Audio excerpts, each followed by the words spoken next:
Assalamualaikum warahmatullahi wabarakatuh. Jadi pada kesempatan kali ini saya akan melanjutkan pembahasan tentang manajemen proyek, di mana pada pembahasan ini yaitu tentang manajemen risiko proyek.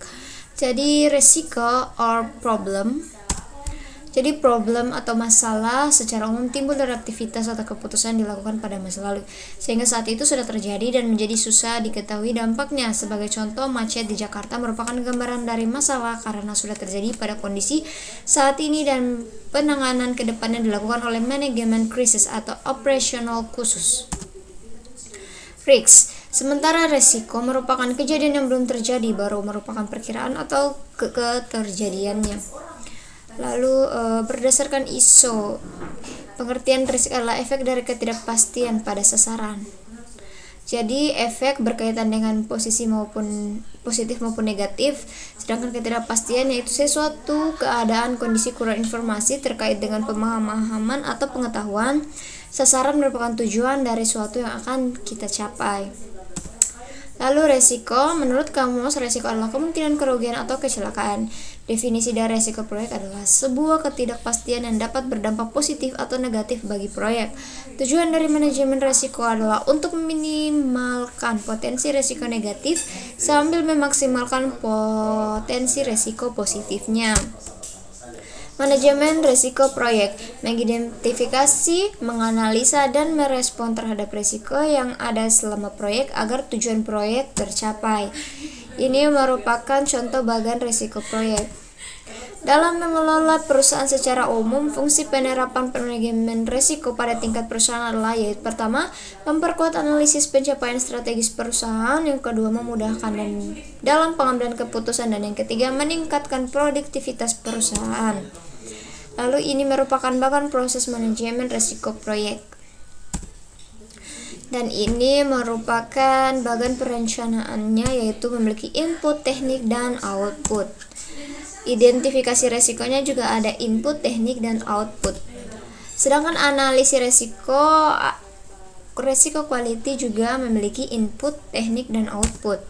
Analisis resiko kuantitatif juga seperti itu, input teknik output. Dan perencanaan respon resiko juga input teknik output. Pengendalian monitoring resiko. Dan yang selanjutnya itu tentang resiko negatif dan resiko positif. Risiko negatif yaitu melibatkan pemahaman terhadap potensi masalah yang mungkin terjadi dalam proyek dan bagaimana risiko tersebut dapat menghambat proyek. Sedangkan risiko positif adalah risiko yang dihasilkan oleh sesuatu yang baik, kadang disebut peluang atau kesempatan. Strategi risiko negatif. Avoid penghindaran risiko melibatkan perubahan rencana manajemen untuk menghilangkan ancaman oleh risiko merugikan, mengisolasi tujuan proyek dari dampak risiko. Transfer, pemindahan risiko mensyaratkan penggantian penerima dampak negatif dari pemilik ke pihak ketiga.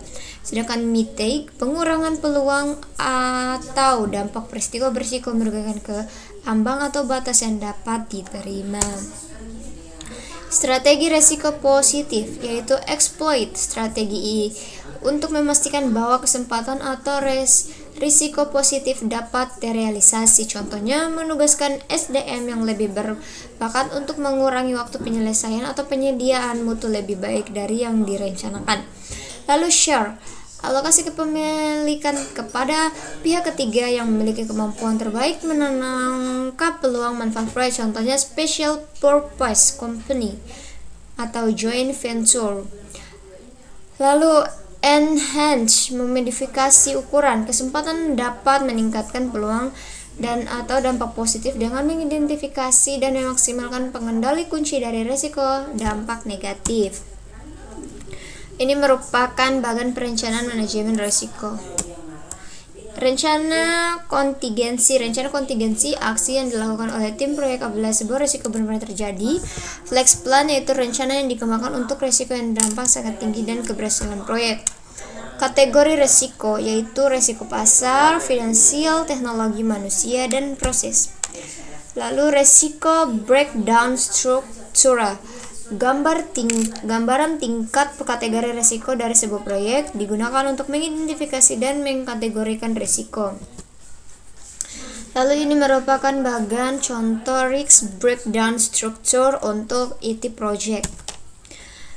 Lalu ini merupakan potensi resiko negatif dikaitkan dengan knowledge area. Identifikasi resiko, proses memahami potensi kejadian yang dapat menghambat atau membantu sebuah proyek. Alat bantu dan metode untuk identifikasi resiko yaitu brainstorming, DLP, interview, analisis, SWOT. Lalu brainstorming, membantu grup yang membahas berbagai macam ide atau solusi secara spontan untuk menyelesaikan permasalahan tertentu. Sedangkan teknik DLP digunakan untuk mencapai kesepakatan dari sekumpulan ahli di bidang tertentu yang melakukan prediksi terhadap masa depan. Sedangkan interview, sebuah cara untuk menentukan fakta dengan cara mengumpulkan informasi melalui tatap muka, telepon, email, ataupun instant messaging. Analisis SWOT atau strength, weakness, opportunities, and threats membantu mengidentifikasi risiko positif dan negatif yang dapat terjadi di sebuah proyek. Risk register yaitu dokumen yang berisi hasil dari proses manajemen risiko. Marks probabilitas, matriks probabilitas atau dampak berisi gambaran probabilitas kejadian sebuah risiko dipasangkan dengan dampak dari risiko tersebut. Ini contoh matriks probabilitasnya. Analisis kuantitatif risiko, metode yang digunakan yaitu analytic Bayesian tree, simulasi, dan analisis sensitivitas.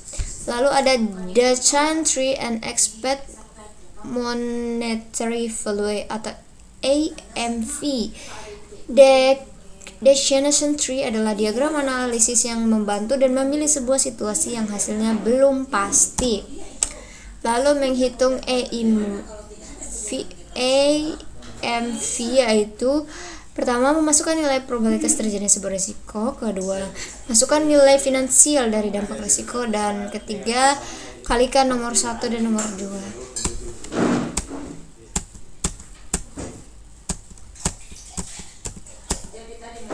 Jadi itu saja pembahasan materi kali ini. Lebih dan kurangnya mohon dimaafkan. Saya ucapkan dan akhiran. Wabillahi taufiq wal hidayah. Wassalamualaikum warahmatullahi wabarakatuh.